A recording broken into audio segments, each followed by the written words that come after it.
सत्संगत जी, प्यार से कहना धन्य गाइड जी कि जब भी मन सत्संग के लिए व्याकुल रहता है, ये मन में बात होती है कि सत्संग करनी है, अपनी रूह को ये जो खुराक मिलनी है, जो आत्मा को हमारा जिससे नरिशमेंट होना है वो सत्संग से ही होना है। तो कैसे ये सत्संग शब्द को भी अगर देखें तो सत्य का संग, जिसने ये सत्य के साथ नाता जोड़ लिया हो, तो वैसे ही वो बात आ जाती है कि हमने जब सत्य के साथ जुड़ना है, ये ऐसी सच्चाई है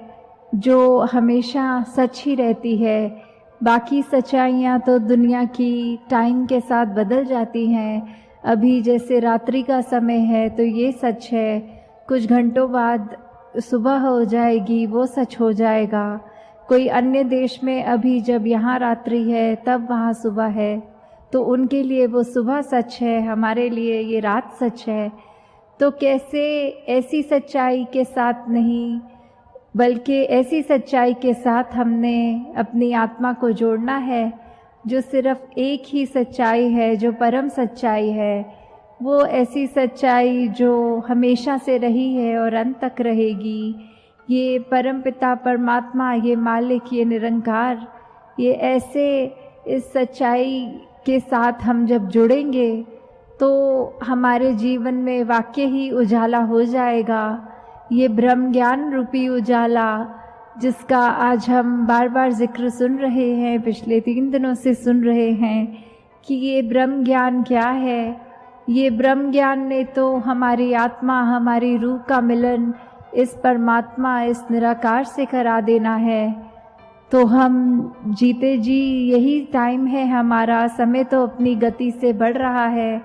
तो भी हम जीते जी इस बात का फ़ायदा उठाएं कि अभी श्वास हैं तो अभी भी वो संभावना है कि इस परमात्मा को पाया जा सकता है। और जैसे ही ये ब्रह्म ज्ञान की दात हमारे झोली में आ जाती है, वहाँ से हमारी ये भक्ति की यात्रा शुरू हो जाती है। उससे पहले भी अगर हम किसी न किसी रूप में किसी भी धर्म या किसी चीज़ में भी आस्था रखते हों, तो वो सारी की सारी ये जो रिलीजियस स्क्रिप्चर्स हैं, ये एक ही बात पे इशारा कर रहे हैं, परमात्मा पे, जो अपने आप में सिर्फ वही सच्चाई है। कैसे ये परमात्मा के साथ जुड़ने से ही ये जिंदगानी सफल हो सकती है। कैसे फिर हमने हर कुछ जो करना है इसके मिलने के बाद से शुरुआत होनी है उस कार्य की। तो भक्ति के अंदर भी अगर देखा जाए, जैसे आज अगर हम 26 जनवरी ये रिपब्लिक डे इंडिया का मना रहे हैं, तो इसमें ये जो कॉन्स्टिट्यूशन हमारा आज के दिन लागू हुआ था, तो कैसे वो अगर देखा जाए कॉन्स्टिट्यूशन में भी क्या होता है, बस ये है कि किस तरह एक ऐसा लॉ बन जाएगा जिसने ये देश को गवर्न करना है। तो हम अपनी आत्मा के लिए भी, ये भक्ति के लिए भी अगर एक कॉन्स्टिट्यूशन बना लें कि कैसे भक्ति में हमने ऐसे ऐसे क्या चीज़ें करनी है जो सही मार्ग पे हमें रखेंगी। कैसे हमें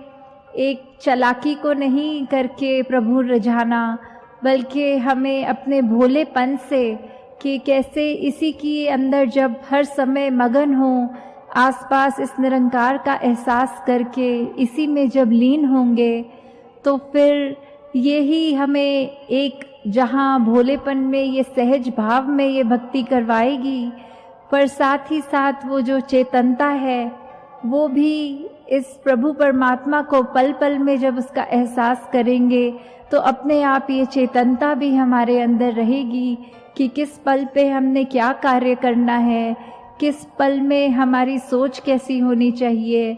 हमारे विचार हर समय कैसे होने चाहिए, हमारे मन के भाव कैसे होने चाहिए, क्या हमारे मन में प्रेम है या क्या हमारे मन में नफ़रत है, क्या हम दुनिया को नुकसान पहुंचा रहे हैं या हम अपना कोई योगदान अच्छा दे रहे हैं। और कैसे ये सेवा सिमरन सत्संग ही है जो हर समय हमको जीवन में कोई भी कार्य कर रहे हों, फिर भी इस निरंकार, इस एक रस रहने वाली ये जो शक्ति है उसके साथ जोड़कर रखता है।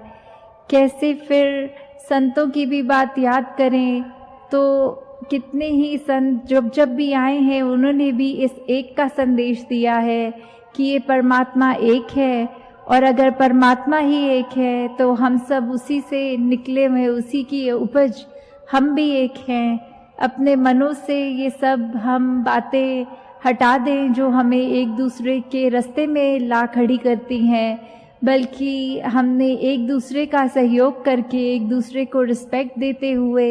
ये पूरे संसार में एक खुशबू बिखेरनी है कि ये संसार चाहे कहीं पे भी कोई पैदा होने वाला हो, कैसा भी दिखता हो, कैसा भी कल्चर हो, सबके अंदर परमात्मा है। और इसीलिए सब हमारे अपने हैं, क्योंकि परमात्मा हमारा है, हम परमात्मा के हैं। और कैसे सत्य ही फिर वो हमारी भाषा हो जाती है। तो एक ये बात जब आ जाती है जीवन में, तो फिर ये सारा भक्ति का भी जो मार्ग है, ये चाहे सुनने में तो बहुत मुश्किल लगता है कि कैसे हम विनम्र रहें, कैसे हम अपना सब कुछ समर्पण कर दें, दास भावना लाएं, कि कैसे हम ये मान लें कि हमसे ज़्यादा श्रेष्ठ कोई दूसरा नहीं है, क्योंकि मन में लगता है हम ही सबसे अच्छे हैं। तो कैसे ये ऐसी कठिनाइयों की बात है, कठिनाई की, फिर भी अगर हम इसको कह रहे हैं कि वो पॉसिबल है एक हम्बल लाइफस्टाइल को अपनाना, तो कैसे ये पॉसिबल हो सकता है। बात वही है कि इस परमात्मा के अगर हम आसरा लेंगे तो परमात्मा के आसरे से ही ऐसी जिंदगानी हम निभा पाएंगे। कैसे हम असली रूप में मानव बनेंगे, क्योंकि अच्छे इंसानों को तो दुनिया में उनकी बहुत ही ज़रूरत है। तो कैसे हम अगर ये कहें कि इस संसार में हर कुछ अपने नियम से चलता है, ये सनराइज़ भी होगा, सनसेट भी होगा, सब अपने अपने समय से होता है। कोई पशु पक्षी को भी देखें, उनको जो एक अपना कार्य करना है वो वैसे ही करते हैं, उनको किसी को बताना नहीं पड़ता कि अभी शिकार करना है, अभी पेड़ के ऊपर घोंसला बनाना है, पर ये खुद ही अपना कार्य कर लेते हैं। तो फिर क्यों इंसान को ही ये कहा जाता है कि अपना कार्य ठीक से करो, इंसान हो तो ये मनुष्य वाले मानवीय गुण अपने जीवन में लाओ। कैसे अपने दिल को विशाल बनाओ कि किसी का कुछ कहा हमें वो सताए ना, हम किसी के लिए जीवन में कष्ट ना ज़बरदस्ती उनको दें। कैसे हमने अपने हर सांस में फिर ये जो ब्रह्म ज्ञान द्वारा जो फिर जीवन के अंदर आनंद की अवस्था आएगी, कैसे इस आनंद की अवस्था में ही फिर हमें हर समय विचरण रहना है, और वो कोई मुश्किल टास्क की तरह नहीं होगा, वो फिर बहुत ही स्मूथ एक सहज भाव में ये आनंद अपने जीवन में आते ही वो सारा जीवन आनंद की एक लहर में ही हमारा बीत जाएगा। कि अगर हम देखें तो एक डॉक्टर को अगर ये पता है कि कोई अगर बीमारी किसी की कैसी है तो वो उसके हिसाब से ही दवाई देता है। तो अगर यही हम देखें कि परमात्मा हमारे को जानता है तो हमारी ज़िंदगी भी हम उसके हिसाब से जो ठीक है हमारे हिसाब से वैसे ही दी है। चाहे वो डॉक्टर की दवाई कई बार इतनी कड़वी भी लगती है, पर ये डॉक्टर को ये पता है कि ये दवाई कड़वी अगर मैं इस मनुष्य को दूंगा तो उसने इसी कड़वी दवाई से ठीक होना है। और फिर चाहे वो उस इंसान को दवाई का स्वाद अच्छा ना भी लगे तो भी वो कड़वी इस विश्वास के साथ खा लेता है दवाई के इससे ही ठीक होना है, विश्वास रखता है वो डॉक्टर पे। तो फिर हम परमात्मा पे विश्वास क्यों हटा देते हैं कि ये परमात्मा ने हमारे जीवन में कड़वी स्थिति रख ली है, हमारे हिसाब से कुछ नहीं हो रहा है। तो परमात्मा ने जहाँ हमारे लिए अगर जीवन में हमारी ज़रूरतें परमात्मा से ज़्यादा किसी को नहीं पता, ये निरंकार ही जानता है कि हमारी चाहे हसरतें कितनी भी होंगी, पर ज़रूरत जितनी है उतना ही हमें इस ज़िंदगी में देगा, ताकि वो हमारे लिए ही सुधार होता रहे, हमारे लिए वो सुखदाई बन के वो वस्तु रहे। और कैसे हम आज यहाँ अभी और भी अनाउंसमेंट सुन रहे थे कि अभी अगला समागम जो औरंगाबाद का जिक्र हुआ वहाँ पे भी होगा, तो इधर भी जहाँ आप आए और महाराष्ट्र के लिए ये बहुत ही संतों के भी बातें इस स्टेट से जुड़ी होती है, जैसे वो तुकाराम जी हो गए और भी अन्य संत यहाँ जो होते हैं। तो अभी एक कहानी भी आ रही है दिमाग में कि कैसे वो एक स्वभाव के बारे में है, एक कैसे ज़िंदगी जीने के सलीके पे है। तो ऐसे ही एक घटना थी जो आपने ये कहानी भी शायद सुनी होगी कि कैसे एक उनका शिष्य था जो क्रोध हमेशा करता रहता था। तो वो जब उनसे पूछता है कि गुरुजी कैसे आप अपने जीवन में किसी भी स्थिति में एक मुस्कुराहट से ही, एक सहज भाव में भी उसको जी जाते हो, तो वो आगे से कहते हैं क्योंकि मुझे पता है कि तुम्हारा एक भविष्य क्या है। तो ये बात जब भी वो सुनता है तो वो बहुत ही क्यूरियस हो जाता है कि कैसे अगर मेरा जीवन में आगे क्या होना है मुझे पता लग जाए। तो उस पे वो कहते हैं कि 1 हफ्ते का ही और एक ज़िंदगी बाकी है, उसके बाद ये जीवन काल की यात्रा समाप्त हो जानी है तुम्हारी। तो उसको जब वह व्यक्ति सुन लेता है तो अब बाकी का अपना हफ्ता एक जो उसको लगता है और मेरा रह गया है, वो सारी अपने अंदर से ये अच्छे गुण ही अपने अंदर डालने की कोशिश करता है। अपनी कोई भी बुरी आदत जो होती है उसको बाहर निकालने की कोशिश करता है। अपना व्यवहार के अंदर वो सिर्फ प्रेम की भावना रखता है, हर एक का सत्कार करता है और किसी को भी उस तरह से नफ़रत की नज़र से नहीं देखता। और वो उस 1 हफ्ते के अंदर उसने अपने जीवन में इतनी तब्दीली कर ली होती है कि वो बहुत ही एक काम हो जाता है, बहुत ही पीस फील कर रहा होता है अपने जीवन से। तो वो सप्ताह के आखिरी दिन जहाँ उसको लगता है कि अब मेरा आखिरी दिन है तो मैं वापस गुरुजी से आशीर्वाद ले लेता हूँ जाकर, तो उस समय वो जब चरण स्पर्श करके बात करते हैं तो गुरुजी आगे कहते हैं कि इस हफ्ते में तुम्हें क्या क्रोध आया। तो वो आगे से कहता है उनका शिष्य कि नहीं, ये हफ्ता तो ऐसा मानो कि मेरा एक नया जन्म ही हो गया हो, मुझे बहुत ही खुशी रही, मुझे मन में किसी के लिए कड़वे भाव नहीं आए। तो कैसे एक मैंने बहुत ही सुंदर अब इस 1 हफ्ते को ऐसे जी लिया, तो अब मुझे कोई शिकवा नहीं है कि मेरी मृत्यु भी अगर हो जाए। तो आगे से गुरुजी यही कहते हैं कि बस यही बात तुमने पूछी थी मुझसे कि मैं हर समय किसी स्थिति में भी एक बहुत ही मुस्कुराहट से हर घटना को, अपने साथ होने वाली को कैसे सहज भाव में ले लेता हूँ। तो वो यही है क्योंकि मुझे पता है मेरा जीवन किसी भी समय ख़त्म हो सकता है। तो इस जीवन के अंदर अब मैंने करना क्या है, मैंने अपने मन को किस तरह बांधना है, काबू कैसे करना है इस मन को, क्या मुझे इस मन से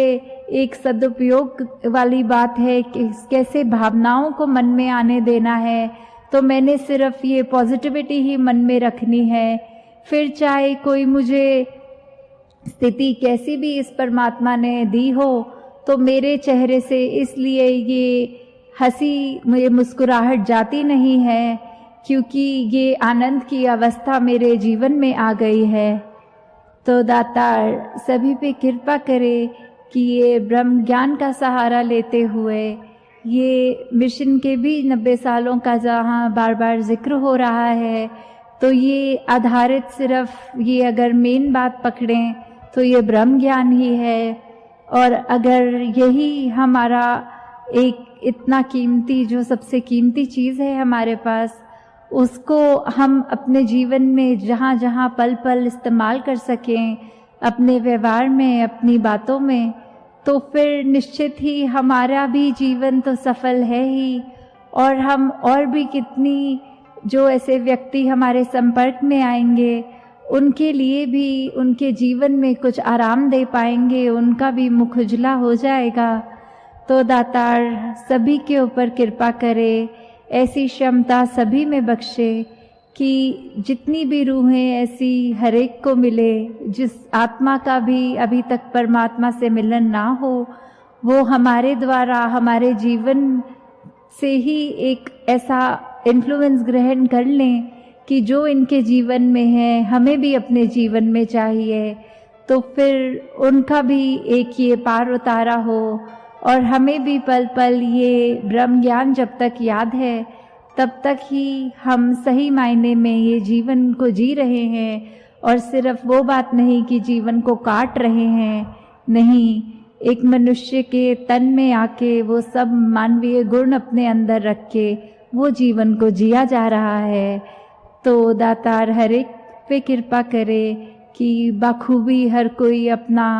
ये जीवन जिए, हर पल में एक अच्छी महक अपने जीवन से ग्रहण करते जाएं। ये फूल ही चुने, कांटों पे ध्यान ना दें। फूलों के साथ तो कांटे आएंगे, पर जो फूल है उसी की कीमत को याद रखें। कांटों को एक वो एक्नॉलेज अगर कर भी रहे हैं तो उसको एक नेगेटिव तरह से ना देखें, ये भी देखें कि फूल के साथ ये पार्ट एंड पार्सल है उसका कांटा भी आना। तो जहाँ फूल की खुशबू और उसकी एक गुण हमें मिल रहे हैं, तो अगर एक कांटा आ भी गया तो उसको नज़रअंदाज करना है। ऐसे ही हमने अपने घरों में भी जब एक रहना है परिवार के रूप में भी, तो भी अगर कोई परिवार से ही ऐसी कोई अनबन हो जाती है, कोई चाहे अपने सोसाइटी में या कहीं पे भी किसी से बात करें, तो उस व्यक्ति का भी वो हम भाव समझें कि ये बहुत ही अच्छा इंसान है, पर आज अगर गलती से उसने कोई चोट पहुंचाने वाली बात कर भी दी तो इसके बाकी गुण हम ना भूलें, इससे और कुछ भी सीखा जा सकता है। तो ये कार्य सुधार का हमने अपने ऊपर ही करना है, दूसरों को एक वो ताना मारने वाली बात नहीं करनी कि तुम भी अपने जीवन को इस कदर सुधारो। तो दातार सभी पे कृपा करे कि ये समागम में आए संत जो इतनी सेवाएं भी कर रहे हैं, अपने घरों परिवारों से, अपने शहर से ये 3-4 दिन का समय भी निकाल के आए हैं, तो दातार सभी के जहाँ कार्य भी पूरे करे, वहाँ तन मन धन सभी सुख सबको मिले। साथ संगत जी, धन निरंकार जी।